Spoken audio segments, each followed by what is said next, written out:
In the Massachusetts grocery store, a disabled Marine veteran was about to face public humiliation. What started as routine shopping took a shocking turn when he encountered a sneering cashier's cruelty. Jake Thompson wasn't your typical SNAP benefits user. For 3 years, he had rebuilt his life after losing his leg in Afghanistan, known for quiet dignity despite invisible wounds. When the cashier mocked his food stamps, Jake had no idea he was walking into a moment that would change everything. His struggle to maintain composure would lead to an unexpected intervention. What began as private shame would become powerful justice when his former Navy SEAL commander walked through those doors. Before we jump back in, tell us where you're tuning in from, and if this story touches you, make sure you're subscribed, because tomorrow I've saved something extra special for you. The alarm's shrill cry cut through Jake Thompson's restless sleep at 600 hours, muscle memory from his Marine days still governing his mornings 3 years after discharge. He lay motionless for 30 seconds, eyes closed, listening to the familiar sounds of Millbrook waking up, seagulls calling from the harbor, the distant rumble of early commuters, Mrs. Kowalski's screen door creaking as she retrieved her newspaper. The phantom pain started before he even moved, a cruel reminder that his right leg below the knee existed only in his mind now. Jake's hand instinctively reached for the bottle of gabapentin on his nightstand, muscle relaxers that dulled the nerve endings but never quite silenced them. 2 pills, dry swallowed with practiced efficiency. "Another day in paradise," he muttered, pushing himself upright against the headboard. The prosthetic waited beside his bed like a faithful soldier, titanium and carbon fiber engineered to replace what an IED had stolen in the mountains outside Kandahar. Jake had named it Ryan, after his best friend who hadn't made it home at all. Dark humor, his therapist Dr. Martinez called it. Coping mechanism, Jake preferred. The attachment process had become routine over 18 months of practice. Roll. On the liner, check for pressure points. Secure the locking mechanism. But this morning, like too many others, his hands trembled slightly as muscle memory collided with unwanted flashbacks. The smell of cordite. Ryan's laugh cut short, the weight of his friend's dog tags now hanging around his own neck. A car backfired somewhere down Harbor Street. Jake's world exploded. Suddenly he was back in the Humvee, 4th vehicle in the convoy. Ryan cracking jokes about the Red Sox's chances, while Corporal Martinez complained about the heat. The road ahead shimmered with morning sun, peaceful as any Massachusetts back road.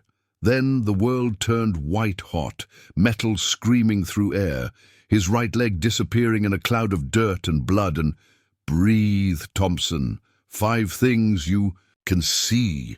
Dr. Martinez's voice echoed in his mind, the grounding technique they'd practiced countless times. Jake forced his eyes open, cataloging his small apartment. The American flag Ashley had hung above his dresser, the stack of community college textbooks on automotive technology, the photo of his Marine unit taken before their final patrol, Ryan's, arms slung around his shoulders. 4 things you can hear. Mrs. Kowalski's television, set to the morning news. The coffee maker gurgling in his kitchenette, his own ragged breathing gradually slowing. The phantom sound of helicopter rotors fading. 3 things you can touch. The cool metal of his prosthetic, the worn fabric of his PT shorts. Ryan's dog tags, warm against his chest. By the time he reached 1 thing you can taste, the metallic residue of adrenaline, Jake had returned to his apartment in Millbrook, Massachusetts. Not Afghanistan, not 3 years ago. Today. His phone buzzed. A text from Ashley. "Good morning, warrior. Remember, you're stronger than you think. Coffee later?" Jake stared at the message, feeling the familiar conflict between gratitude and guilt. Ashley Williams had appeared in his life 8 months ago, a physical therapy student who understood struggle in ways that surprised him. She'd grown up watching her father rebuild himself after a factory accident, had seen dignity maintained in the face of disability. But Jake's wounds weren't just physical, and some days he wondered if loving him was more burden than blessing. He typed back, "Coffee sounds good, got errands to run first." The errand. His stomach tightened as he remembered. Grocery shopping meant using his SNAP benefits card, a necessity that felt like wearing his failures in public.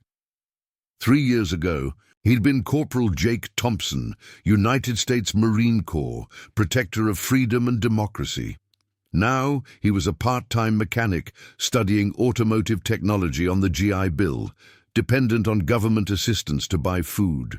The rational part of his mind, the part Dr. Martinez had helped him strengthen, knew there was no shame in accepting help after giving so much. But rationality was a poor opponent for the voices that whispered failure every time he pulled out. That card. Jake finished attaching his prosthetic and stood testing his balance. The morning routine included exercises prescribed by his physical therapist, strengthening the muscles that had to work twice as hard now. Push-ups, squats on his good leg, range of motion stretches that kept the prosthetic interface from creating pressure sores. 20 minutes later, he was dressed in worn jeans and a Patriots t-shirt, grabbing his keys and wallet. The SNAP card sat in his wallet like a guilty secret, though he'd earned every cent through blood and service. Another paradox of civilian life, being grateful for help while hating that he needed it. Harrison's auto shop occupied a converted garage on the outskirts of town, where the tourism veneer of coastal Massachusetts gave way to working-class reality. Tom "Gunny" Harrison had built the business after returning from Vietnam, specializing in the kind of honest work that kept fishermen's trucks running and summer residents' cars roadworthy. The bell above the door chimed as Jake entered, breathing in the familiar scent of motor oil and metal shavings. Gunny looked up from a carburetor he was rebuilding, his weathered face creasing into what passed for a smile. "Morning, devil dog," Gunny said, using the informal term for Marines that sounded like affection coming from a former gunnery sergeant. "Sleep okay?" "Like a baby," Jake lied smoothly. "What's on the schedule?" Gunny's eyes held the knowing look of someone who'd fought his own battles with ghosts. He'd never pressed Jake for details about his service, never offered empty platitudes about heroism or freedom. Instead, he'd simply given Jake honest work and the respect of treating him like any other mechanic. "Mrs. Peterson's Subaru needs an oil change, and that old Chevy pickup has a transmission leak." Gunny wiped his hands on a shop rag. "Nothing you can't handle. You heading to the store later?" The question carried no judgment, but Jake still felt his shoulders tense. Gunny knew about the SNAP benefits, had probably guessed from Jake's careful budgeting and generic brand choices when they'd shared lunch a few times, but knowing and talking about it were different things. "Yeah, need to grab a few things. Freshmart's got decent sales this week. Saw the circular." Gunny's tone remained casual, but his eyes held understanding. "Community's lucky to have folks like you contributing, Jake. Don't let anybody tell you different." The words hit harder than Jake expected. He nodded, not trusting his voice, and headed for the bay where Mrs. Peterson's Subaru waited. Work would provide temporary refuge from his thoughts, the methodical process of diagnosis and repair offering the kind of clear objectives that civilian life often lacked. As he slid under the car to locate the oil drain plug, Jake's phone buzzed again. Ashley sending a photo of her study notes with a heart emoji. Simple gesture, but it reminded him that he wasn't navigating this alone, even when his pride insisted he should be. 4 hours later, both vehicles were finished, and Jake could no longer avoid the inevitable. His refrigerator held enough food for maybe 2 more days, and payday wasn't until Friday. The SNAP benefits would cover groceries, but using them still. It felt like admitting defeat to a battle he wasn't sure he was winning. "Heading out, Gunny," he called, hanging up his coveralls. "See you tomorrow, Jake, and remember," Gunny's voice carried the authority of someone who'd led Marines through hell, "everybody needs a hand sometimes. Doesn't make you less of a man to accept it." Outside, Jake's Honda Civic sat baking. In the afternoon sun, another reminder of his reduced circumstances. 3 years ago, he'd driven a customized pickup truck, payment covered by military salary and combat pay. Now he drove a 10-year-old sedan that Gunny had helped him find, reliable but humble. The drive to Freshmart took 12 minutes through. Streets that blended summer tourist charm with year-round working reality. Jake had grown to appreciate Millbrook's dual nature, fancy enough to provide decent employment opportunities, real enough that people understood struggle. Most days, anyway, he parked in the far corner of the lot, a habit from his hyper-vigilant days when he'd needed escape routes and clear sightlines. The parking lot felt exposed, every other customer a potential observer of his shame. Jake sat, for a moment, engine running, watching families load groceries into SUVs and retirees navigate with careful steps. His phone buzzed one more time. Ashley. Proud of you for everything you're doing. See you for coffee later. Jake typed back, absolutely, love you. The words came easier in text than in person, though Ashley never pressured him. She understood that love languages evolved after trauma, that I love you sometimes sounded like I'm terrified of losing you too. Jake turned off the engine and checked his wallet. Snap card nestled behind his driver's license, next to his Veterans Affairs ID, 2 pieces of plastic that told the story of his life, who he'd been and who he was becoming. Time to shop.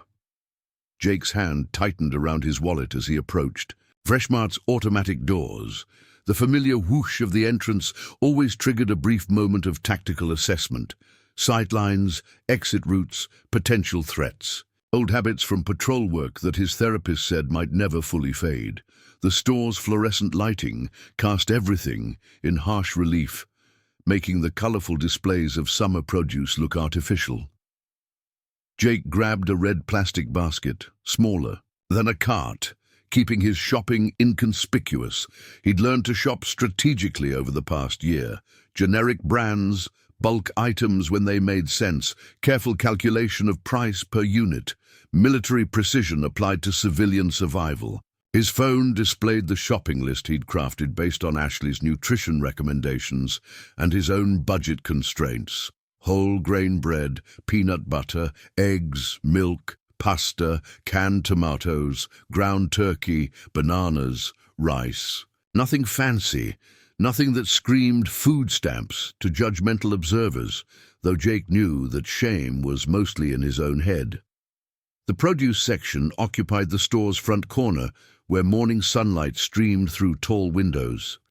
Jake selected bananas methodically, checking for the right balance of ripeness and longevity, a habit from his mother's teachings, back when grocery shopping meant family arguments over brand names and his father's complaints about the cost of everything.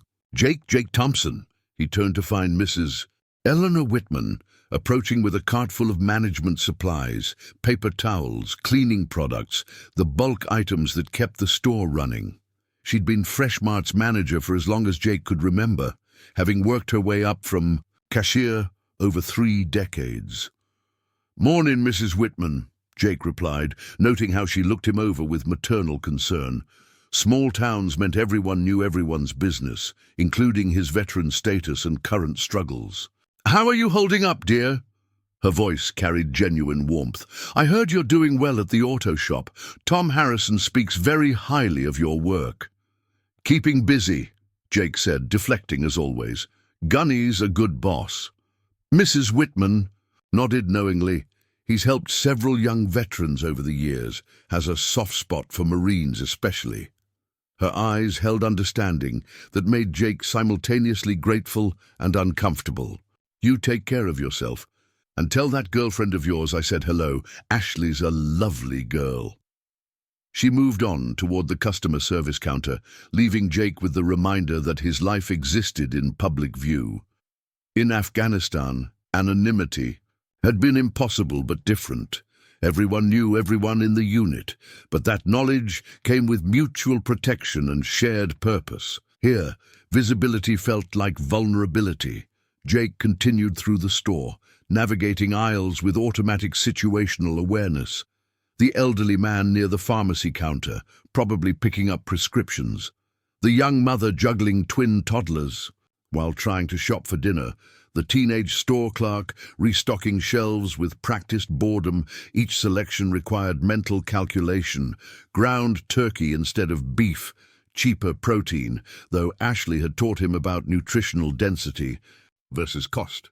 Generic pasta at 89 cents versus name brand at 2.19. The mathematics of limited resources. In the cereal aisle, a flashback hit without warning. Not the explosive kind from this morning, but a gentler memory of Ryan laughing. About military MREs. When we get home, Thompson, first thing I'm buying is Lucky Charms, a whole damn case. Ryan had been killed 3 weeks before their deployment ended, never made it to that cereal aisle. Jake steadied himself against the shelving, using Dr. Martinez's grounding techniques. Present moment. Massachusetts grocery store, still alive. Still fighting, just different battles now. The bread aisle offered familiar comfort in routine selection. Whole grain, generic brand, decent fiber content. Ashley had educated him about nutrition during his recovery, approaching it like intelligence gathering, data-driven decisions that optimized health outcomes. She'd made it tactical, which helped him accept the advice. Halfway through his shopping, Jake noticed the pattern he'd developed unconsciously. He shopped the perimeter first, produce, dairy, meat, then worked inward through processed foods and pantry staples. Classic military approach. Secure the objective's borders, then clear. The interior, even grocery shopping had become a mission. Near the dairy section, he encountered a family with 3 young children, their cart overflowing with name-brand cereals, organic milk, and premium cuts of meat. The mother wore workout clothes that probably cost more than Jake's monthly food. Budget? The father checking his phone, while their kids debated ice cream flavors. Jake felt the familiar sting of comparison. 3 years ago, he might have been planning his own family, financial security provided by military career progression and steady pay. Instead, he was calculating whether he could afford real butter or needed to stick with margarine. Perspective, Thompson, he murmured under his breath, channeling Gunny's advice. Different wars, different battlefields. The checkout lanes loomed ahead like a final objective. Jake scanned the options, noting which cashiers seemed busy, which had shorter lines. More tactical thinking applied to civilian life. Minimize exposure time, reduce opportunities for unwanted interaction. Derek Sullivan stood behind Register 3, a young man Jake recognized from previous visits. Something about Derek's demeanor always set off Jake's threat assessment radar. Too eager to engage, eyes that lingered too long, the kind of person who seemed to enjoy other people's discomfort. Jake considered switching to a different lane, but the others had longer lines, and his anxiety was already building. Better to get this finished quickly. He approached Derek's station, setting his basket on the counter with careful control. "Find everything okay today?" Derek's standard greeting carried an undertone Jake couldn't quite identify. Judgment, maybe? Or anticipation? "Yes, thanks," Jake replied, unloading items onto the conveyor belt with military precision. Efficient movements, no wasted motion, each action serving the objective of completing this transaction and escaping. Derek began scanning items, his pace deliberately slow. "Generic brands today, I see. Smart shopping." The comment sounded innocent enough, but something in his tone made Jake's shoulders tense. The total came to $43.18. Jake pulled out his wallet, fingers finding the SNAP benefits card behind his license. This was the moment he dreaded most. The public acknowledgement of need, the potential for judgment, the reminder that his service had left him dependent on the same government he'd once defended. Derek's eyes fixed on the card as Jake handed it over, and something shifted in the young man's expression. A slight smile that didn't reach his eyes. The look of someone who'd found leverage in another person's vulnerability. SNAP benefits, huh? Derek said loudly enough for other customers to hear. Must be nice, getting free groceries. Jake's hand froze halfway to retrieving his card from Derek's grip. The word free hung in the air like smoke from an improvised explosive, acrid and dangerous. Around them, the normal sounds of the grocery store, beeping scanners, shopping cart wheels, muted conversations, seemed to fade into white noise. "Excuse me?" Jake's voice carried the measured calm he'd learned in combat, the tone that preceded either de-escalation or controlled violence. Derek's smile widened, emboldened by what he perceived as an advantage. "I said it must be nice, getting your groceries paid for by hard-working taxpayers." He held the SNAP card between two fingers like it was contaminated, making sure the government assistance logo was visible to anyone watching. Jake felt the familiar surge of adrenaline, but this wasn't Afghanistan. Here he couldn't rely on training that had kept him alive through 2 deployments. Here he was just another customer at Derek's mercy, dependent on a system that this kid clearly viewed as charity. "Just process the payment, please," Jake said quietly, hyper-aware of the elderly woman in line behind him, the mother with 2 children at the adjacent register, all potential witnesses to his humiliation. "Oh, I'll process it all right." Derek's fingers moved deliberately slowly across his keyboard. "Takes a while sometimes, you know. System has to verify you actually qualify for handouts. Wouldn't want anyone gaming the system." The lie was obvious. SNAP transactions processed as quickly as credit cards, but Derek was performing now, drawing attention to Jake's dependence with theatrical efficiency. Jake's prosthetic felt heavy beneath his jeans, another reminder of vulnerability in a situation where he'd once commanded respect. "Is there a problem here?" The elderly woman behind Jake spoke up, her voice carrying the authority of someone unafraid of confrontation. Derek glanced at her, momentarily uncertain, then doubled down.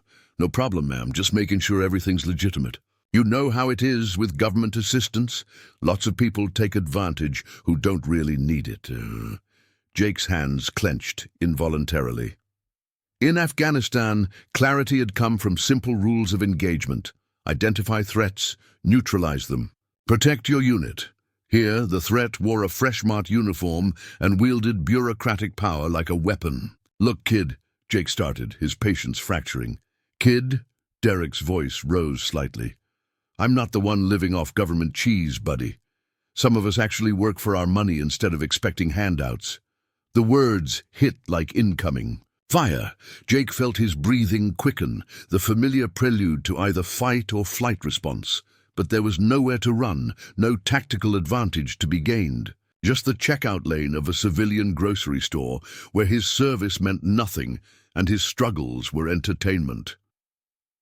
"You don't know anything about me," Jake said, his voice dropping to the deadly quiet tone that had once warned insurgents to surrender or face consequences. Derek either didn't recognize the danger or chose to ignore it. "I know enough. Young guy like you, probably just too lazy to work a real job. Let me guess, some sob story about why you can't support yourself like the rest of us?" The checkout area had grown quiet, other customers pretending not to watch while obviously listening. Jake felt their stares like crosshairs, each set of eyes cataloguing his shame for later gossip. The Marine who'd carried wounded comrades through enemy fire was being lectured about laziness by a kid who'd probably never faced anything more dangerous than an angry customer. "Just ring up the groceries," Jake repeated, but his voice lacked conviction now. Derek had found his target and was pressing the advantage with ruthless efficiency. "Here's the thing about food stamps," Derek continued, his voice gaining confidence. As Jake's diminished, "They're supposed to be temporary, right? For people who are really struggling, not people who want to avoid real work. How long you been on them? Months? Years?" A flashback threatened at the edges of Jake's consciousness. Ryan's voice asking if he was okay as blood pooled around what remained of his right leg. The medic's urgent commands, the helicopter rotors growing louder, the moment he'd realized his life was divided into before and after, with no bridge between them. 8 months, Jake heard himself say, though he hadn't intended to answer. 8 months! Derek's voice carried mock surprise. See, that's what I'm talking about. Systems designed to help people get back on their feet, not support them indefinitely. Maybe if you put as much effort into finding a real job as you do into working the system. I have a job. The words came out harder than Jake intended. Part-time doesn't count, buddy. Part-time is what high school kids do for spending money. Adults work full-time, pay their own way, but I guess some people prefer the easy route. Jake's vision tunneled, the way it had during firefights when everything became about the immediate threat. But Derek wasn't shooting at him. He was systematically dismantling Jake's dignity with civilian weapons, assumptions, ignorance, and the casual cruelty of someone who'd never earned anything through sacrifice. You don't understand, Jake started.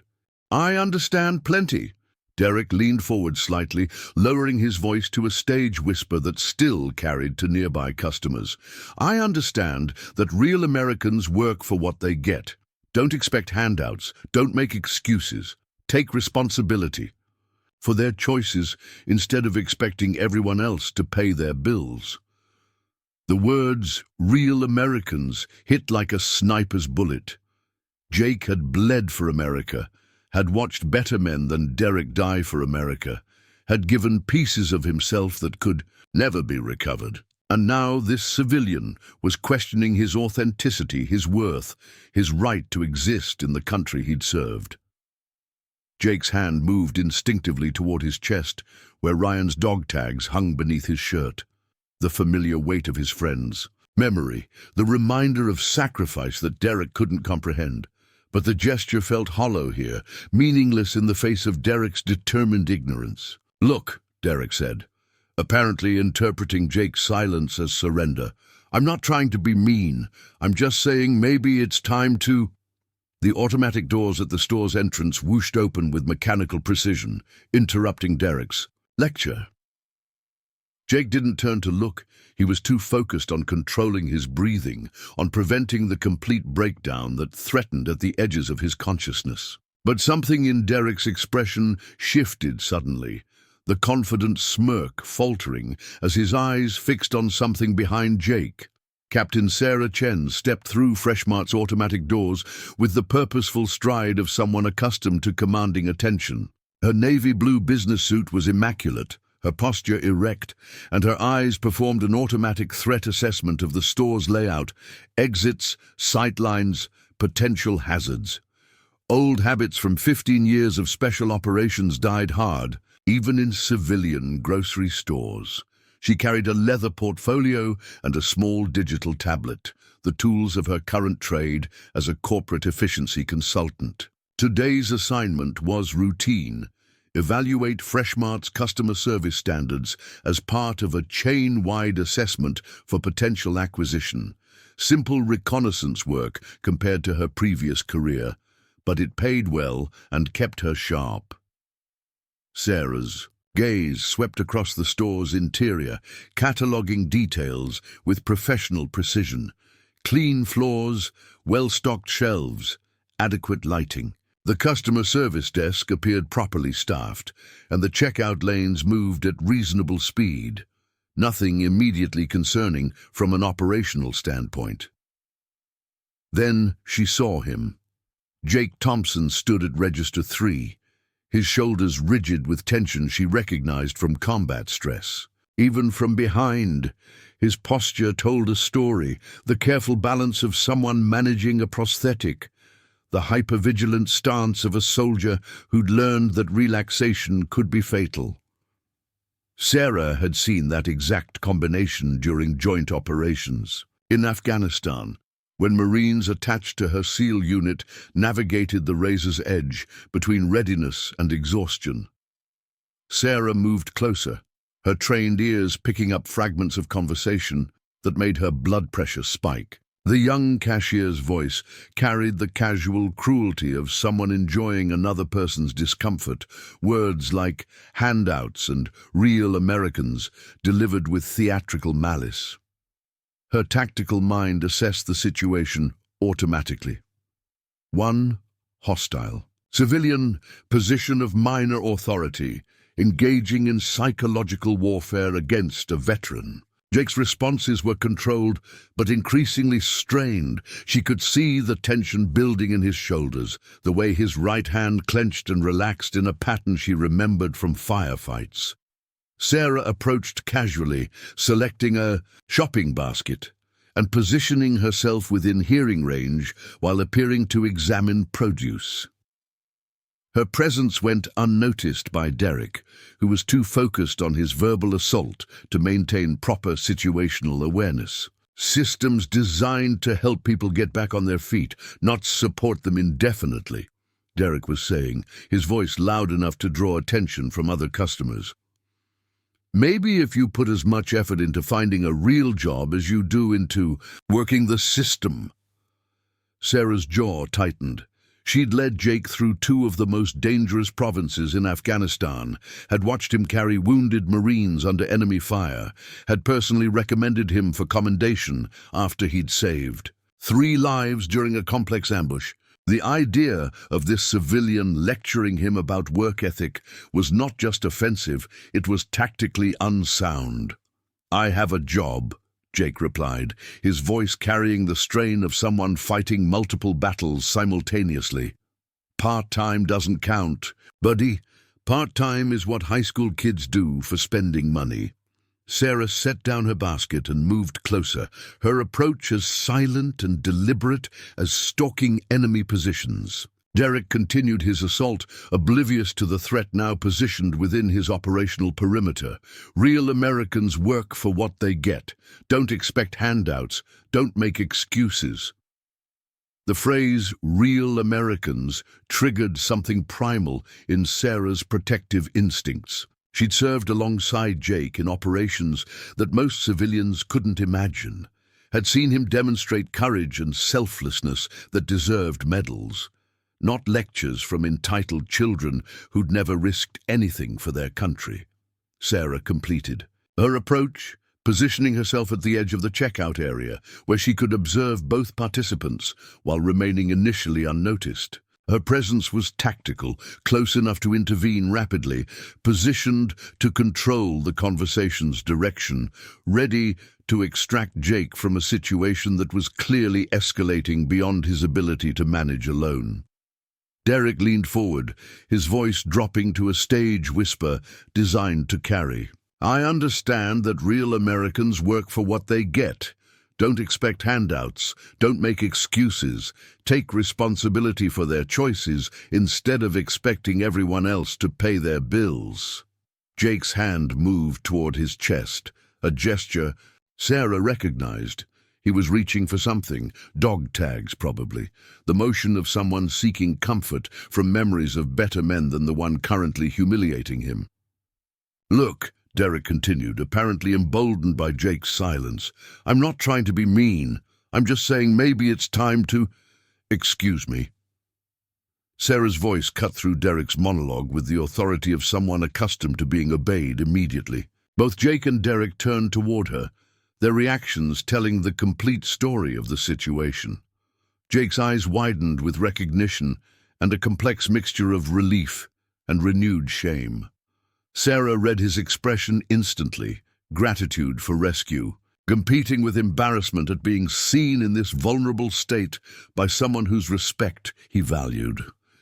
Derek's reaction was different. His confident smirk faltered as he took in Sarah's appearance, the professional attire, the commanding presence, the way she held herself like someone unaccustomed to having her authority questioned. "Ma'am?" Derek's voice lost some of its earlier arrogance, though he tried to maintain his casual tone. "I'll be with you in just a minute, just finishing up with this customer." Sarah moved closer, her approach measured and deliberate. She pulled her tablet from her portfolio and activated the screen, the device's soft glow illuminating her face with digital authority. Preparing and narrating this story took us a lot of time, so if you are enjoying it, subscribe to our channel. It means a lot to us. Now back to the story. Actually, she said, her voice carrying the precise diction of someone who'd briefed admirals and generals, I think there might be some confusion here. I'm Sarah Chen, efficiency consultant with Morrison Strategic Consulting. I'm here conducting a comprehensive customer service evaluation for your corporate headquarters. Derek's face went pale.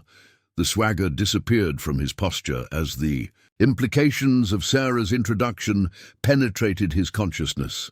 This wasn't just another customer. This was someone with direct access to upper management, someone whose report could determine his employment future. I didn't realize, Derek stammered, his earlier confidence evaporating like morning mist. Sarah's smile was professionally courteous and absolutely terrifying. No, I imagine you didn't. I've been observing your interaction with this customer for the past several minutes, and I have to say, it's been quite educational. Jake remained silent, watching the power dynamic shift with the tactical appreciation of someone who understood the value of superior firepower. Arriving at the right moment, Sarah's tablet came alive with swift, precise finger movements, each tap deliberate as she opened what appeared to be an evaluation form. Derek watched her hands with the growing horror of someone realizing they'd just stepped on a landmine. Morrison Strategic Consulting has been contracted by your corporate headquarters to assess customer service standards across all Freshmart locations, Sarah continued, her voice maintaining the cool professionalism that had once briefed joint operations commanders. I'm particularly interested in how employees handle customers who require government assistance programs.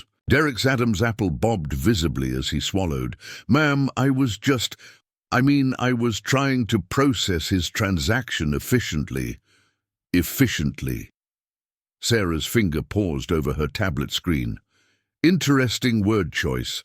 Let me review what I observed during your efficient service. She looked up from the device, her eyes locking onto Derek's with the intensity she'd once reserved for interrogating suspected insurgents. First, you made audible comments about government assistance that were clearly intended to embarrass the customer. Second, you deliberately slowed the transaction process while making false claims about system verification requirements. Third, you engaged in personal commentary about his employment status and character. Each point landed like precision artillery. Derek's face cycled through increasingly pale shades as Sarah continued her methodical dismantling of his behavior. But perhaps most concerning, Sarah said, her voice dropping to the deadly quiet tone that had once preceded lethal force authorization, was your suggestion that this customer isn't a real American, deserving of basic dignity and respect. Jake remained motionless beside the register, his snap card still held hostage in Derek's trembling fingers. He watched Sarah work with the fascination of someone witnessing a master class in tactical dominance. This was why she'd commanded special operations units, the ability to control any situation through precise application of authority and intelligence. Ma'am, Derek tried again, his voice cracking slightly. I think there might be some misunderstanding. No misunderstanding, Sarah interrupted smoothly. I have extensive notes on our interaction, including specific quotes and timestamps. Morrison Strategic maintains detailed documentation for all client assessments. She gestured toward the security cameras positioned throughout the store. I assume your surveillance system captures audio as well as video. Derek's eyes flicked toward the cameras, then back to Sarah, the full scope of his situation finally penetrating his consciousness. This wasn't just a complaint he could dismiss or spin. This was documented evidence being compiled by someone with direct access to corporate decision-makers. I should also mention, Sarah added, typing something into her tablet, that Morrison Strategic has particular expertise in evaluating how businesses serve veteran populations. It's actually one of our specialized assessment areas, given the liability and public relations concerns involved. The word veteran hit Derek like a physical blow. His gaze snapped to Jake, really seeing him for the first time. The careful way he stood, the slight favor of his left leg, the military bearing that Derek had been too self-absorbed to recognize. "You're—" Derek's voice barely qualified, as a whisper.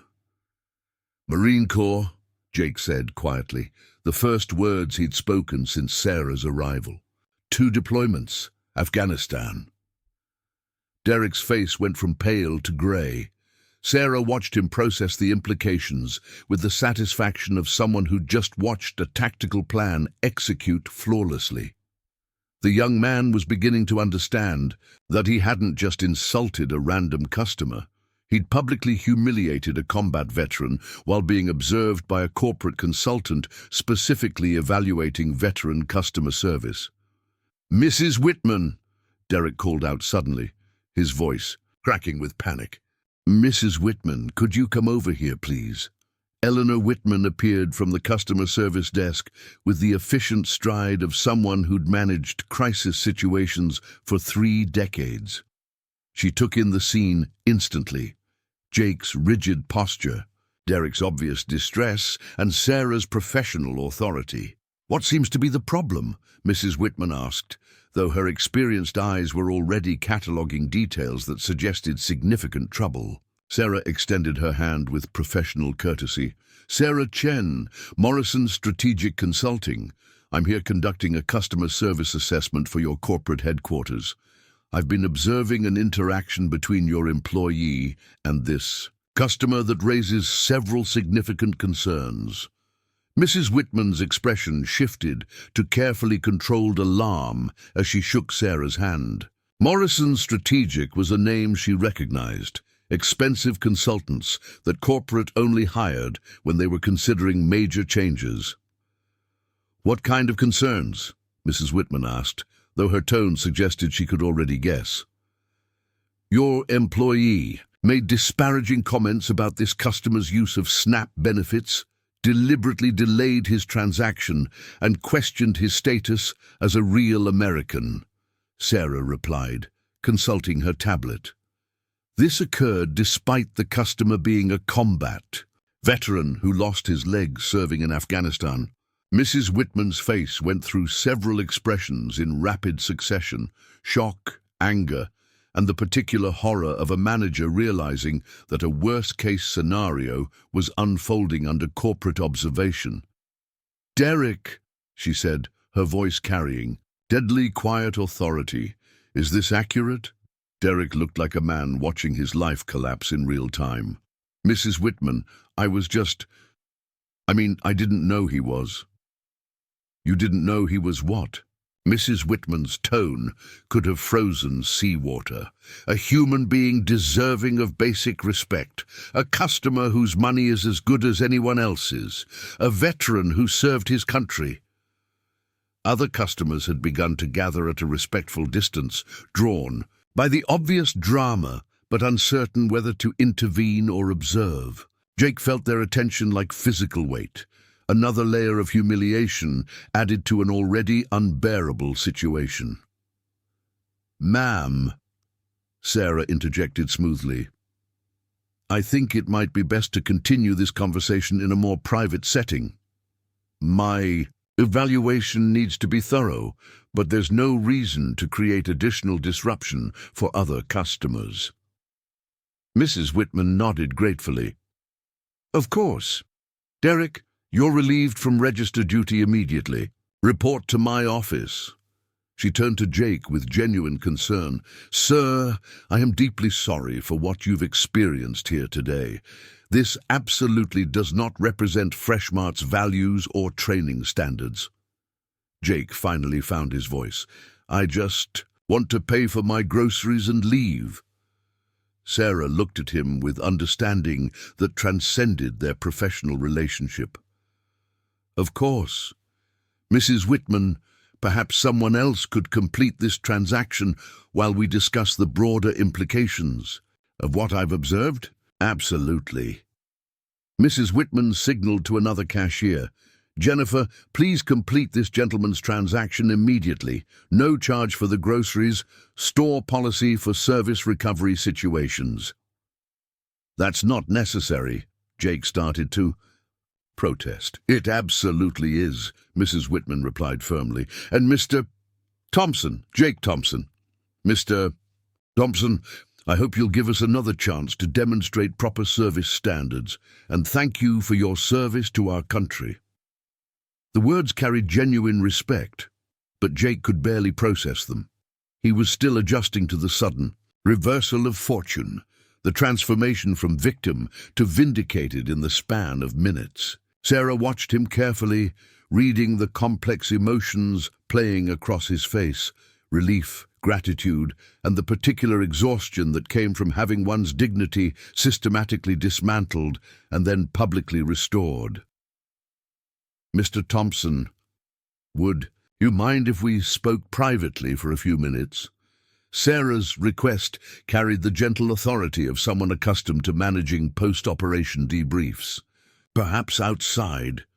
Jake nodded, still processing the rapid reversal of his fortune.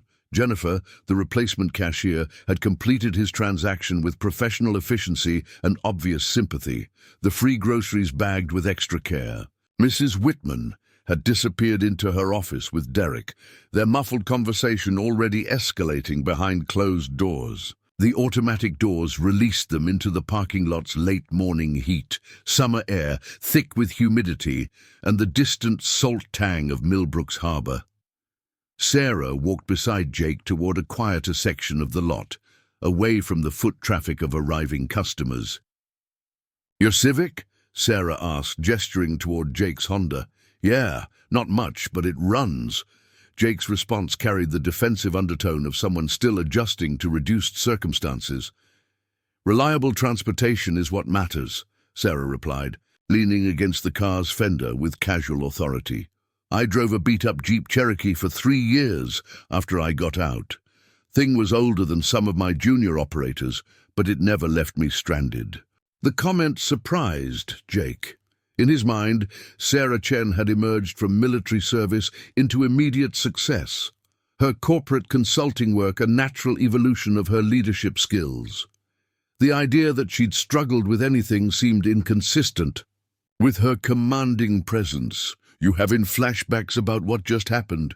Sarah asked, cutting directly to the heart of the matter with the precision she'd once applied to mission planning. Jake considered deflecting, then recognized the futility of lying to someone who'd shared operational space with him. "Some? Not the explosive kind, just echoes, I guess. Afghanistan echoes or general service echoes?" "Both." Jake shifted his weight, favoring his prosthetic unconsciously. "Weird how civilian stuff can hit harder than actual combat sometimes." Sarah nodded, with understanding that came from personal experience. "Combat has clear rules of engagement. You know who the enemy is, what victory looks like, how to measure success, civilian life." She gestured toward the store, different battlefield entirely. They stood in comfortable silence for a moment, two veterans processing the aftermath of an engagement neither had expected to fight. Jake found himself studying Sarah's face, noting the lines around her eyes that hadn't been there during their Afghanistan deployment, the subtle signs of someone who'd carried heavy responsibilities. "How long you been out?" Jake asked. 2 years, 3 months, 16 days, Sarah replied without hesitation. "You?" 3 years, 2 months, but who's counting, right? Sarah's laugh carried genuine warmth. "The transition's a bitch, isn't it? People assume that because we were successful in the military, civilian life should be automatic. Like leadership skills translate directly to filing quarterly reports and attending budget meetings." "Your consulting work. You like it?" "It pays well and I'm good at it," Sarah said carefully. "But some days I miss the clarity. Mission briefings where the objective was simple, secure the area, protect the team, complete the operation. Now I spend my time evaluating whether grocery store cashiers follow customer service protocols. Jake detected something in her tone. Not quite regret, but a recognition of how far they'd both traveled from their military selves. Must have been weird walking into that situation today. Weird doesn't cover it. Sarah's expression hardened briefly. I've watched you carry wounded Marines through enemy fire, Jake. Seen you make split-second decisions that saved lives. To watch some punk kid lecture you about work ethic and patriotism. She shook her head.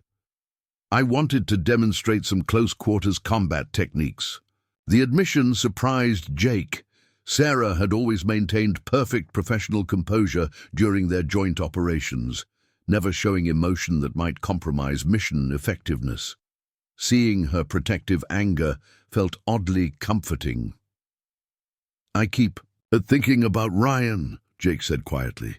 He never got the chance to come home, deal with any of this civilian stuff. Some days that feels like the lucky option. Sarah's expression softened. Ryan Mitchell, good Marine, better friend from what I observed. You remember him? I remember all of them, Jake. Every operator who didn't make it home. Sarah's voice carried the weight of command responsibility, the burden of leaders who'd sent people into harm's way. But Ryan wouldn't want you thinking his death was preferable to your struggles. How do you know? Because I knew Ryan. Optimistic. Kid from Kentucky who joined up to see the world and serve his country.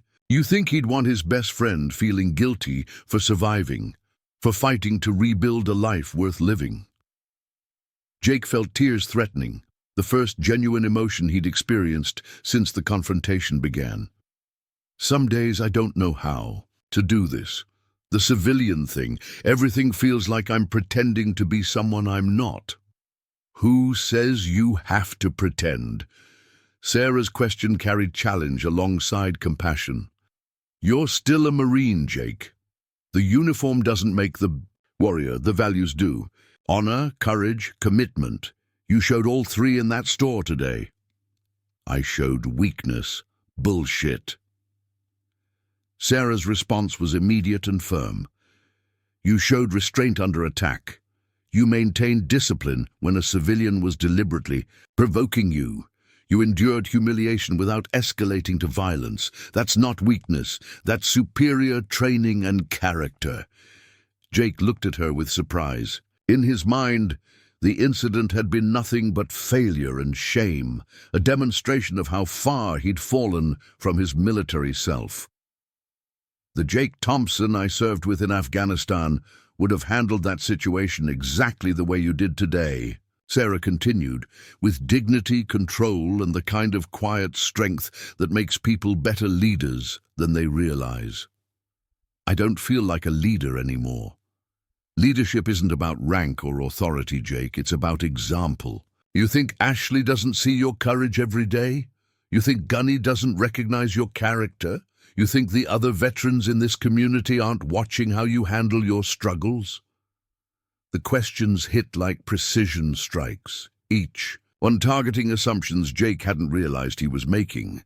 He'd been so focused on his own sense of failure that he hadn't considered how others might perceive his journey. I've got a proposition for you, Sarah said, pulling a business card from her jacket pocket.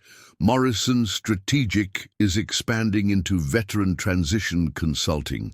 Corporate America is finally recognizing they need help understanding how to hire and support former military personnel. Jake took the card, reading Sarah's contact information with growing interest. I need someone who understands the transition from both sides, the military experience and the civilian struggle. Someone who can help bridge that gap for companies that want to do better. Sarah's voice carried the enthusiasm of someone who'd found purpose in an unexpected place. Think you might be interested in that kind of mission? Jake's apartment felt smaller when he returned, the weight of the morning's events compressing the familiar space. He set his groceries on the kitchen Counter free groceries thanks to Mrs. Whitman's policy and Sarah's intervention, but couldn't shake the disorientation of how rapidly his day had pivoted from humiliation to opportunity. Sarah's business card lay on his coffee table like a piece of tactical equipment waiting for deployment. Morrison Strategic Consulting, Veteran Transition Specialist. The title felt foreign, impossible. 3 hours ago, he'd been a part-time mechanic struggling to buy groceries without shame. Now someone was suggesting he could help other veterans navigate the same treacherous terrain. His phone buzzed. Ashley's contact photo illuminated the screen. Her smiling face from last month's beach trip, before today's crisis had complicated his world further. "Hey," he answered, settling into his worn armchair. "Hey yourself. How was the grocery run? Any exciting produce discoveries?" Her voice carried the gentle humor that had become one of his anchors, the kind of normalcy that reminded him life could include joy alongside struggle. Jake found himself laughing despite everything. "You could say that. Uh-oh, that tone means something happened. Good something or bad something?" The question was more complicated than Ashley realized. Both, I think. Definitely complicated. "I'm coming over," Ashley said immediately, her physical therapy training kicking in with the decisiveness he'd grown to appreciate. "Are you hurt? Do you need anything?" "I'm not hurt. Not physically." Jake paused, trying to organize the morning's chaos into coherent narrative. "But yeah, come over. This is definitely a face-to-face conversation." 20 minutes, Ashley promised, then disconnected. Jake used the time to put away groceries and collect his thoughts. Each item in his refrigerator carried the weight of the morning's experience. Bread that Derek had mocked, milk that had become a symbol of his dependence, eggs that Sarah had helped transform from shame into dignity. The knock on his door came exactly 20 minutes later. Ashley's punctuality was another thing he'd grown to love. The reliability of someone who understood that consistency mattered when everything else felt unstable. She entered carrying 2 cups of coffee from the place near campus where they'd had their first real conversation 8 months ago. Ashley had been studying for physical therapy boards. Jake had been hiding from a panic attack triggered by a car backfiring in the parking lot. They'd ended up talking for 3 hours about recovery, resilience, and the ways broken things could become stronger. "Okay," Ashley said, settling onto his couch with characteristic directness. "Start from the beginning and don't leave anything out." Jake told her everything. Derek's casual cruelty, his own paralysis in the face of civilian judgment, Sarah's unexpected intervention, the offer of consulting work that felt simultaneously exciting and impossible. Ashley listened without interruption, her expression cycling through anger, concern, and finally pride. "That little shit," she said when he finished, her normally gentle demeanor hardening with protective fury. "Some people need to be reminded that freedom isn't free." "It's not his fault," Jake said automatically, the response of someone who'd spent months in therapy learning to see multiple perspectives. "The hell it isn't." Ashley's voice carried the steel of someone who'd grown up watching her father navigate disability with dignity. "Ignorance is a choice, Jake. That kid chose to be cruel because he thought you couldn't fight back." Jake considered this, recognizing truth in her assessment. Derek had operated from a position of perceived power, using Jake's vulnerability as entertainment without considering the human cost. "But Sarah showing up changed everything," Ashley continued, her anger shifting to something approaching admiration. "I want to meet this woman. Anyone who has your back like that is someone I need to thank. She offered me a job." "I heard. Veteran Transition Consulting." Ashley's eyes brightened with possibility. "Jake, do you realize how perfect that is? You understand both sides better than almost anyone." "I don't understand anything," Jake protested. "I can't even buy groceries without having a breakdown." "You didn't have a breakdown. You handled a difficult situation with more grace than most people could manage." Ashley moved closer, taking his hands with the gentle confidence of someone trained in healing. You think other veterans haven't been where you were today? You think they wouldn't benefit from someone who understands their struggle? Her words echoed Sarah's proposition, creating a chorus of possibility that Jake found both thrilling and terrifying. The idea of helping other veterans appealed to the part of him that missed the sense of mission, the clear purpose that military service had provided. His phone rang. Gunny's name appeared on the screen. "Harrison," Gunny's gravelly voice came through the speaker. "You okay, son?" Words getting around about some trouble at Freshmart. Jake glanced at Ashley, surprised by how quickly news had traveled in their small community. "I'm fine, Gunny. How did you—" "Eleanor Whitman called.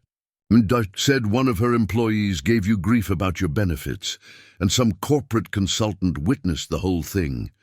Gunny's voice carried the protective edge of someone who'd adopted Jake as family. "Employee got fired, apparently. Good riddance." Fired? Jake hadn't expected consequences that severe. "Damn right fired.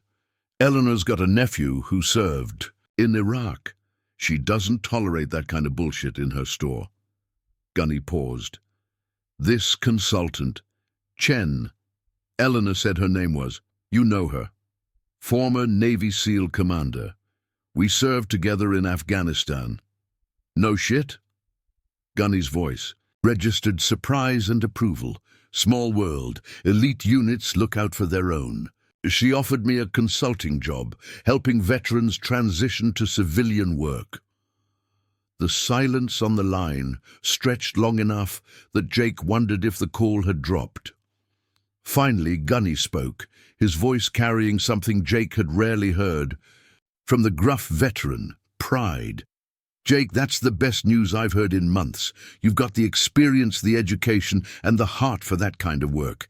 When do you start?" "I haven't said yes yet." "Why the hell not?" Jake looked at Ashley, who was nodding encouragement while making say yes gestures with her hands. "I guess I'm scared I'm not ready." "Son," Gunny's voice carried the authority of someone who'd led Marines through actual hell, "you've been ready since the day you walked into my shop. You just needed the right mission." Robert Anderson's corner office in Freshmart's corporate headquarters overlooked Boston Harbor, the morning sun creating a deceptively peaceful scene across the water. The view typically reinforced his sense of position and authority, but today the pristine harbor mocked him as he stared at the crisis brewing on his computer screen. Morrison Strategic Consulting's preliminary report had arrived in his inbox 37 minutes ago, marked with the red flag that indicated potential legal liability. Anderson had read it 3 times, each review making the situation worse. The company he'd been considering for acquisition was documenting systematic failures in customer service, employee training, and veteran relations. His assistant's voice crackled through the intercom.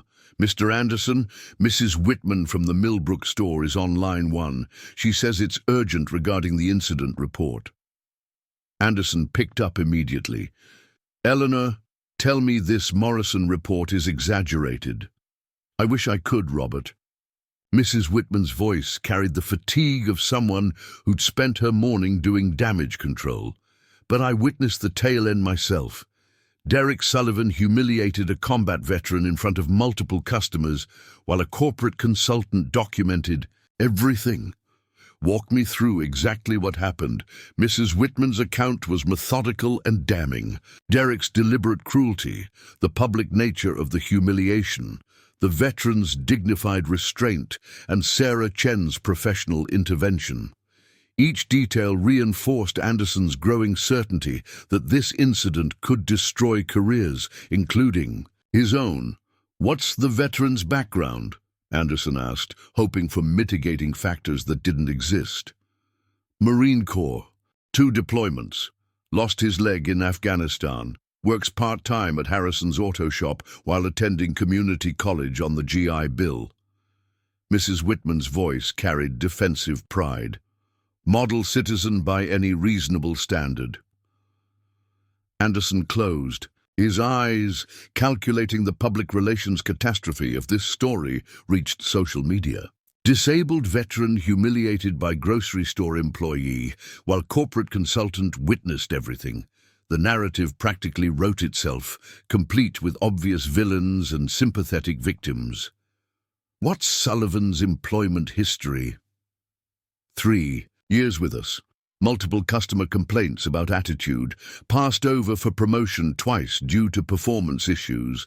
I should have terminated him months ago, but corporate policy requires extensive documentation for cause termination. The admission revealed the systemic problem that Morrison Strategic had identified. Corporate policies that prioritize liability protection over common-sense management. Derek had been a known problem that bureaucracy had prevented from being solved. Is he terminated now? Effective immediately. I won't have employees attacking veterans in my store. Mrs. Whitman's voice carried finality. Robert, this isn't just about one bad employee. Derek felt comfortable acting that way because we haven't trained our staff to understand military service or government assistance programs. Anderson recognized the truth in her assessment.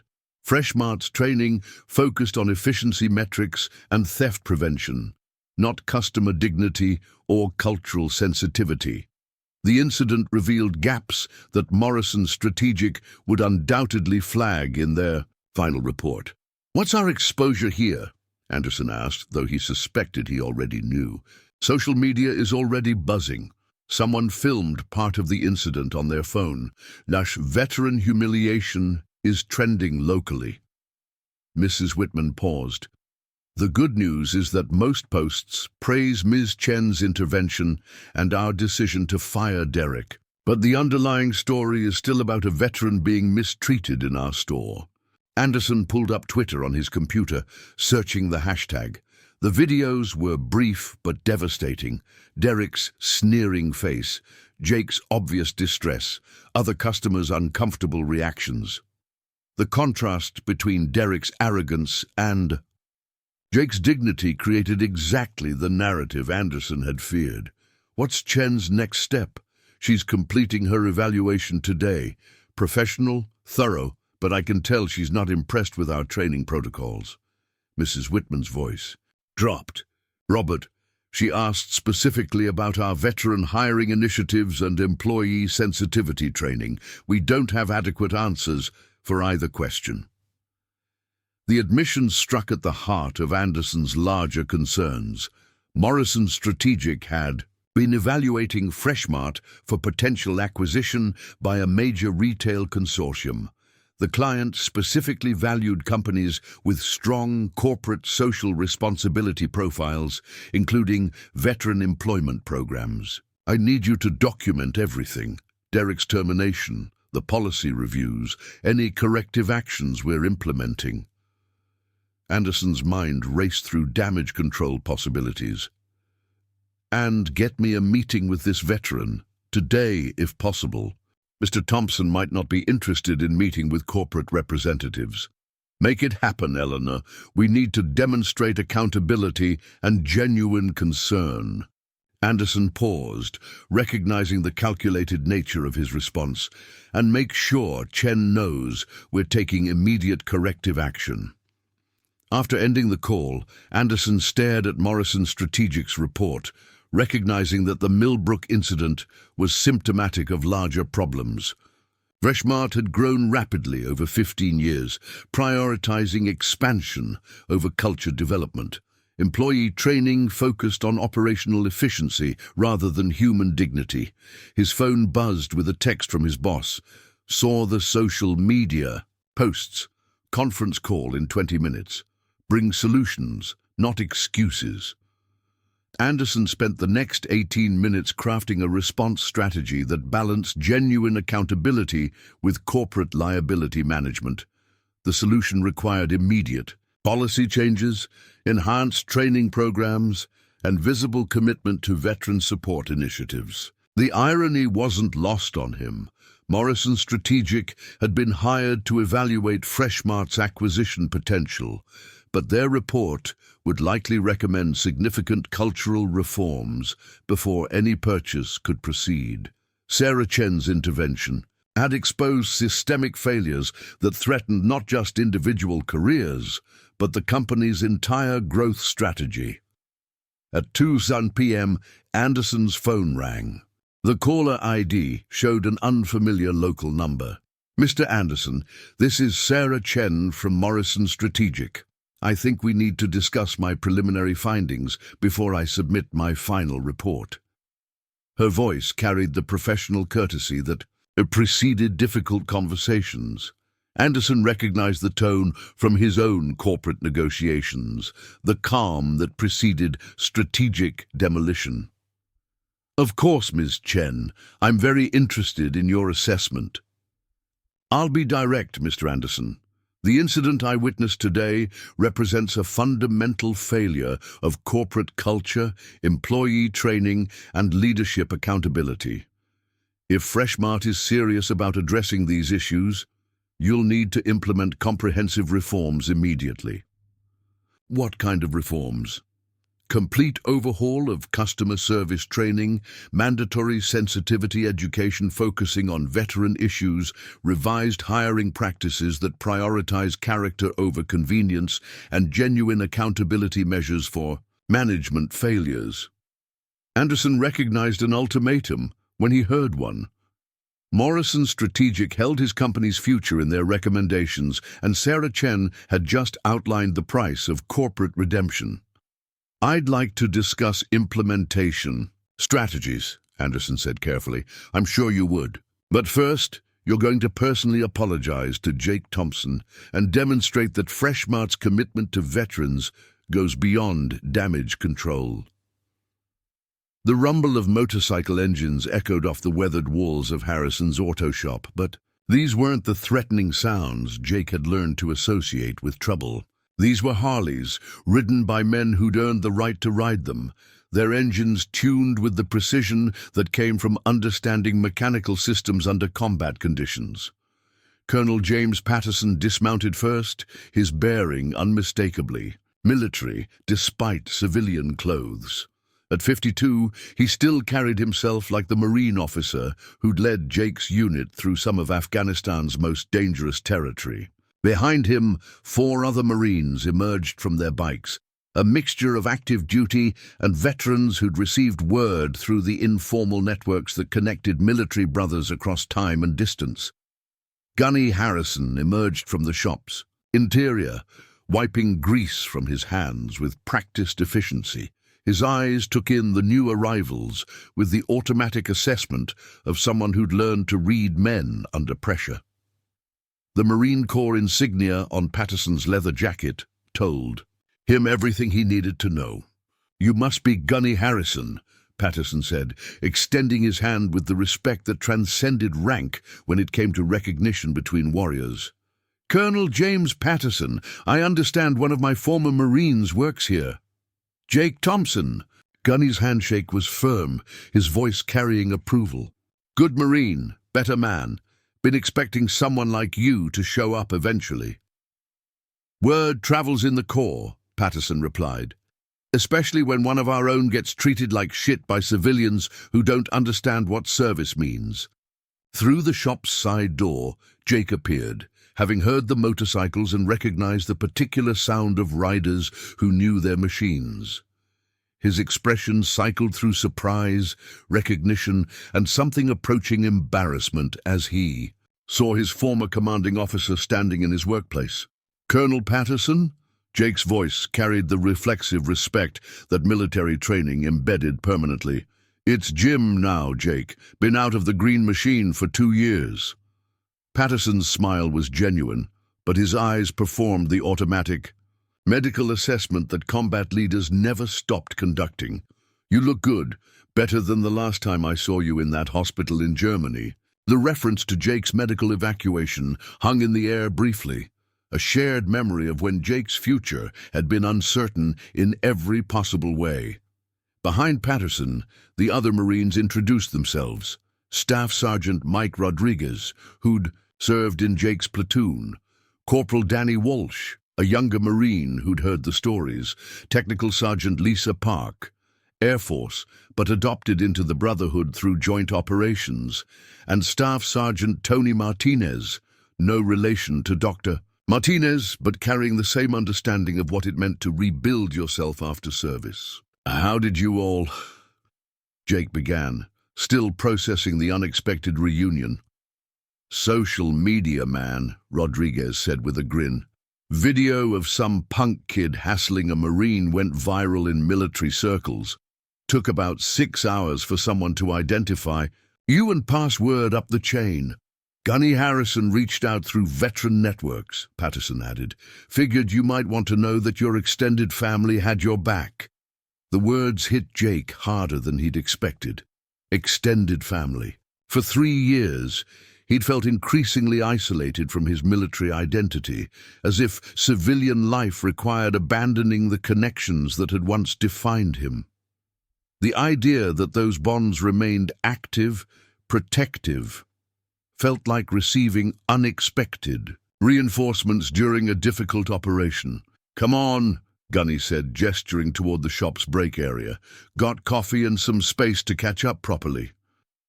The next hour unfolded like a tactical debrief, but one focused on healing rather than after-action analysis. Patterson and the others shared their own transition struggles. Rodriguez's difficulty with civilian authority structures, Walsh's challenges with purpose and meaning, Park's frustration with corporate bureaucracy, Martinez's battles with family, members who didn't understand military culture. "The thing that pisses me off," Rodriguez said, nursing his second cup of Gunny's notoriously strong coffee, "is how that kid thought he could lecture you about patriotism. Like wearing a fresh-marked uniform gives him standing to judge a combat veteran." "Kid was probably in middle school while Jake was getting shot at in Afghanistan," Walsh added, his young face carrying anger that reminded Jake of his own early response to civilian ignorance. "Easy, Marines." Patterson's voice carried command authority even in civilian clothes. "Anger's a luxury we can't afford. Doesn't solve problems, doesn't change minds, doesn't help the next veteran who faces the same situation." Jake found himself nodding, recognizing wisdom that transcended military experience. Actually, something good came out of it. My former SEAL commander was there. Pure coincidence. And she offered me a consulting job, helping companies understand how to work with veterans. The reaction was immediate and positive. Park leaned forward with interest. "Corporate consulting? That's brilliant, Jake. Companies are finally realizing they need help bridging the military-civilian divide." "You'd be perfect for that," Martinez agreed. "You understand both sides, the military mindset and the civilian struggles. Most consultants only know one or the other." Patterson studied Jake with the evaluative gaze that had once assessed Marines for leadership potential. "Tell me about this SEAL commander." Jake described Sarah Chen's intervention, her professional authority, and the consulting opportunity she'd presented.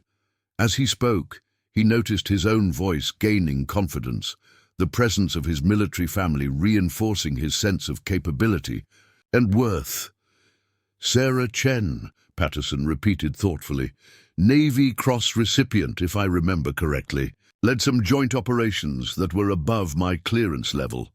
He smiled. "If she wants you on her team, that's not charity, Jake. That's recognition of capability." The validation from his former commanding officer carried weight that civilian encouragement couldn't match. Patterson had led Jake through actual combat, had seen him perform under conditions that tested everything about a person's character and competence. "The question is," Patterson continued, "are you ready to accept that you're more than your struggles, that your experience, all of it, including the difficult parts, has value?" Before Jake could answer, the shop's front door chimed, admitting Ashley with the confident stride of someone who belonged wherever Jake was. She paused, taking in the collection of Marines with the quick assessment of someone who'd grown up around military families. Ashley Williams, she introduced herself to the group, Jake's girlfriend and biggest supporter. The Marines responded with the courtesy that military culture insisted upon when meeting a brother's significant other. Patterson stood immediately, extending his hand with formal respect. Colonel James Patterson, retired, Jake's former commanding officer. "Thank you," Ashley said simply, "for looking out for him." "Marines look out for Marines," Patterson replied. "Always." Ashley settled beside Jake on a shop stool, her presence creating a visible shift in his posture, less defensive, more centered. The Marines noted the change with approval. They understood the importance of civilian support systems in successful transitions. "Jake was just telling us about a consulting opportunity," Rodriguez said, "helping companies work with veterans." "He'd be amazing at that," Ashley said immediately. "He understands what veterans need because he's lived it. Plus, he has the education and communication skills to translate between worlds." Her confidence in his abilities created a chorus of support that Jake found overwhelming. These people, military family and civilian support, believed in capabilities he wasn't sure he possessed. "There's something else," Patterson said, pulling out his phone. "I've been working with a non-profit that connects veterans with employment opportunities. We've been looking for someone to lead our corporate outreach program." He showed Jake a website for Veterans Bridge Initiative. "The position involves exactly what your SEAL commander described, consulting with companies, developing veteran-friendly policies, training managers." Jake stared at the phone screen, processing the convergence of opportunities. 24 hours ago, he'd been a part-time mechanic struggling with grocery shopping. Now he was being offered multiple paths toward meaningful work that aligned with his values and experience. "The pay's competitive," Patterson continued. "Full benefits, travel opportunities, chance to make real impact on veteran employment issues. Interested?" The shop had grown quiet, except for the distant sounds of Harbor Street traffic and seagulls calling from the waterfront. Jake felt the weight of decision. The recognition that this moment represented a choice between continuing to see himself as damaged goods or accepting that his struggles had prepared him for purposes he hadn't imagined. "I need to think about it," Jake said finally. "Of course you do," Patterson replied. "But Jake, don't think too long. The veteran community needs leaders who understand the real challenges. You've got the credibility, the experience, and the support system." He gestured toward Ashley and the assembled Marines. "Most importantly, you've got the heart for this kind of mission."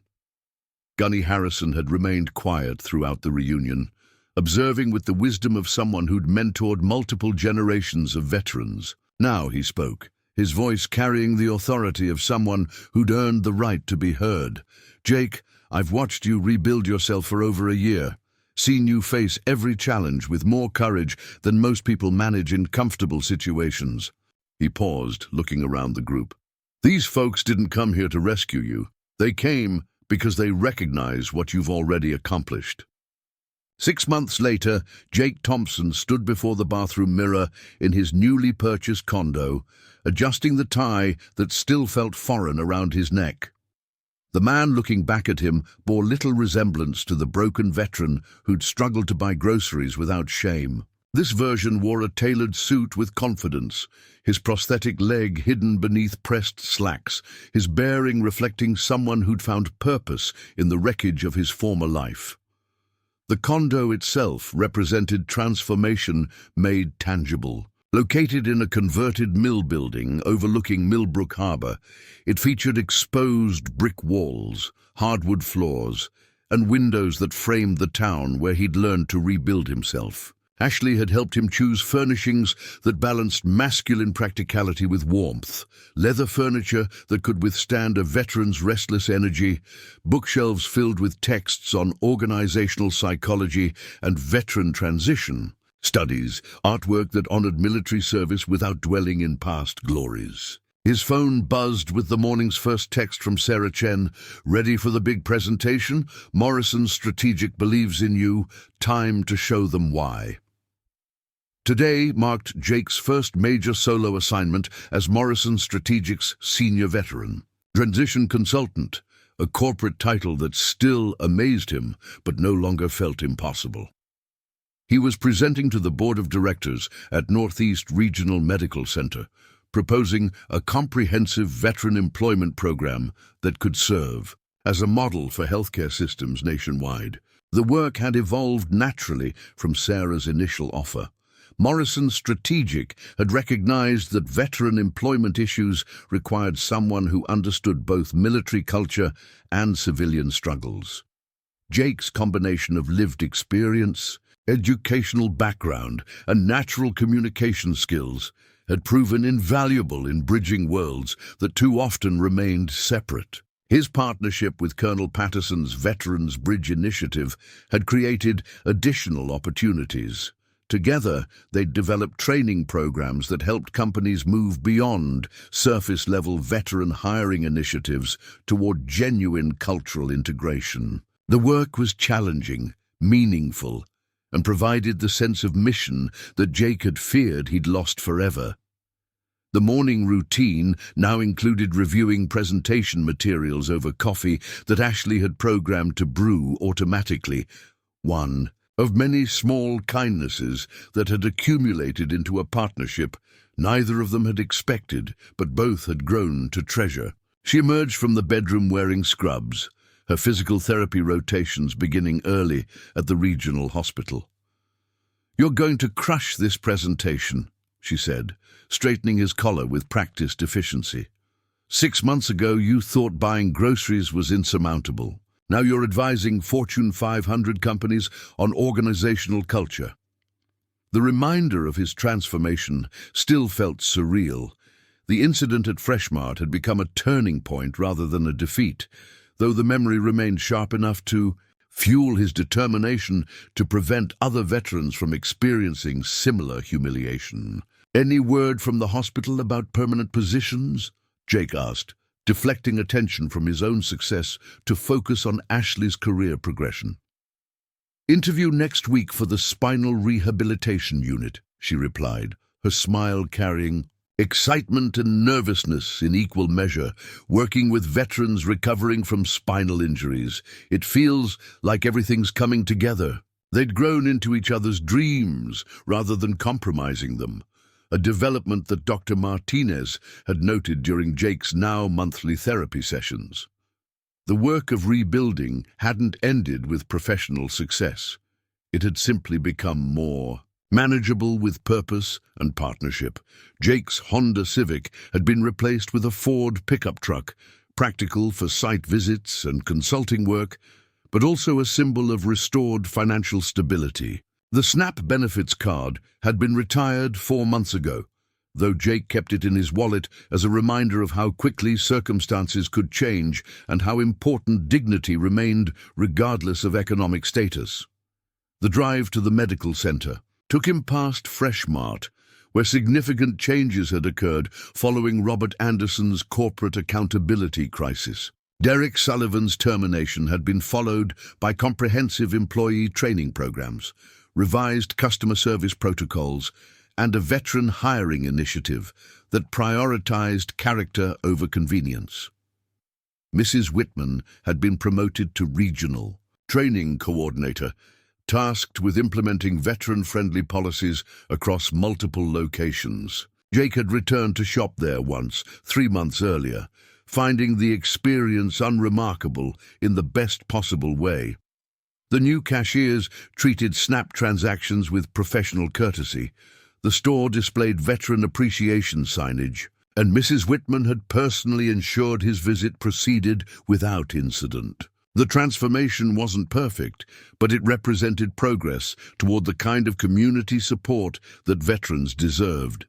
The medical center's conference room was filled with executives, department heads, and board members when Jake arrived. His presentation materials were organized with military precision, his talking points rehearsed but not scripted, his confidence grounded in months of successful consulting work rather than false bravado. "Oh, good morning," Jake began, his voice carrying the authority that came from understanding his subject matter completely.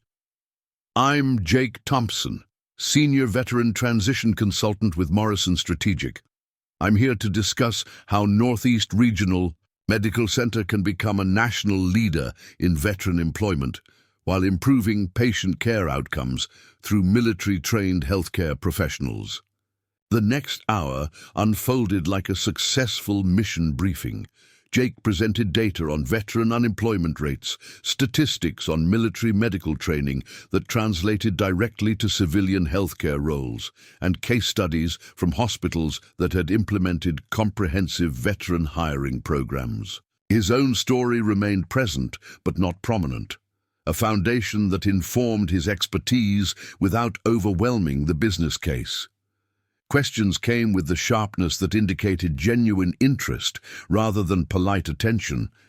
How could military training be validated for civilian medical roles?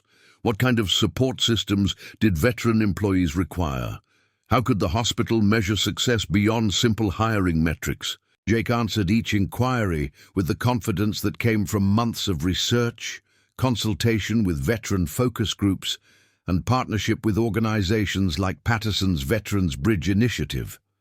The presentation concluded with a detailed implementation timeline and budget projections that reflected Morrison Strategic's reputation for practical solutions. "Mr. Thompson," the board chairman said as Jake concluded, "this is exactly the kind of comprehensive approach we need. When can you start implementation?" The question represented validation that Jake still found surprising. 6 months ago, he'd been a part-time mechanic whose greatest accomplishment was surviving each day without complete breakdown. Now corporate executives were asking for his professional guidance on issues that could affect hundreds of veterans and thousands of patients. "I can have a detailed implementation plan to you within 2 weeks," Jake replied. "But I'd recommend starting with a pilot program in your emergency department. Military medics translate exceptionally well to emergency medicine, and the department's high-stress environment aligns with their training." Nods around the conference table indicated agreement with his strategic thinking. The meeting concluded with handshakes, business cards exchanged, and the kind of professional courtesy that Jake had never imagined receiving from civilian executives. Outside the medical center, Jake called Sarah Chen to report the meeting's success. Her congratulations carried the pride of a mentor who'd recognized potential and watched it develop into capability. "I knew you were ready for this," Sarah said. "But more importantly, you know it now too." The afternoon was spent at Veterans Bridge Initiative's office, where Jake collaborated with Patterson on expanding their corporate outreach program. The work involved reviewing applications from companies seeking veteran employment certification, developing training materials for managers, supervising veteran employees, and planning the quarterly symposium that brought together corporate executives and veteran advocates. "Jake," Patterson said during a break between meetings, "I've got something to discuss with you. VBI is expanding nationally, and we need a regional director for New England. Interested?" The offer represented another evolution in Jake's rapidly changing career trajectory. Regional director would mean more responsibility, higher salary, and the opportunity to influence veteran employment policy across 6 states. What would that mean for my Morrison strategic work? "Complementary rather than competing," Patterson replied. "Half your time with VBI, half with Morrison Strategic. Both organizations benefit from cross-pollination, and you become one of the most influential veteran employment advocates in the region." Jake found himself considering opportunities that would have seemed impossible during his darkest post-service. periods. The transformation from dependent to leader felt surreal, but the work itself felt natural, an extension of military values applied to civilian challenges. That evening, Jake and Ashley walked along Millbrook Harbour, their conversation, covering the day's developments and future possibilities. The sunset painted the water in shades of gold and crimson, a natural beauty that Jake had learned to appreciate again as his internal world had stabilized. "You know what I realized today?" Ashley said, stopping to watch a fishing boat return to harbour. "6 months ago you thought your military service was behind you. But everything you're doing now is still service. Different uniform, different battlefield, same values." Her observation captured something Jake had been struggling to articulate. The consulting work, the advocacy, the bridges he helped build between military and civilian communities, all of it represented a continuation of service rather than its abandonment. "Dr. Martinez said something similar during our last session," Jake replied. "That recovery isn't about returning to who you were before, but about becoming who you're supposed to be after." They continued walking as darkness settled over them. Harbour, two people who'd found each other during difficult transitions and discovered that love could grow stronger under pressure. Jake's phone buzzed with a text from Gunny Harrison. "Proud of you, Marine. Ryan would be too." The message brought tears Jake no longer felt shame about shedding. Ryan's memory had evolved from a source of guilt into a source of motivation, his lost potential honored through Jake's determination to maximize his own. As they reached their building, Ashley paused at the entrance. "Jake, I love who you've become. But I also loved who you were when you thought you were broken. You were never as lost as you believed." Inside their condo, Jake opened his laptop to work on the medical center's implementation plan. The same attention to detail that had once kept his unit alive in Afghanistan now served to create opportunities for veterans seeking purpose in civilian life. The mission had changed, but the dedication remained constant. His phone displayed a message from an unknown number. "Mr. Thompson, this is Derek Sullivan. I saw an article about your consulting work. I wanted to apologize for what happened at Freshmart and ask if you might have advice for someone trying to understand military service better." Jake stared at the message for several minutes, considering responses ranging from immediate deletion to detailed explanation of everything. Derek had failed to understand. Finally he typed, "Happy to help. Understanding begins with listening. Coffee sometime this week?" The response represented the kind of grace that Jake was still learning to extend to others and to himself. Recovery wasn't just about overcoming trauma. It was about transforming pain into purpose, struggle into strength, isolation into connection. 6 months ago, Jake Thompson had been a broken veteran buying groceries with food stamps, humiliated by a civilian who couldn't comprehend the cost of service. Tonight, he was a recognized expert in veteran transition issues, a leader helping to bridge the divide between military and civilian communities, a man who'd learned that healing wasn't about forgetting the past, but about using it to build a better future. The journey wasn't finished. Recovery was ongoing, requiring daily choice and continued support. But Jake had learned to measure progress differently, focusing on purpose rather than perfection, contribution rather than compensation, connection rather than isolation. Outside his window, Millbrook Harbour reflected the lights of a community that had witnessed his transformation from struggle to strength.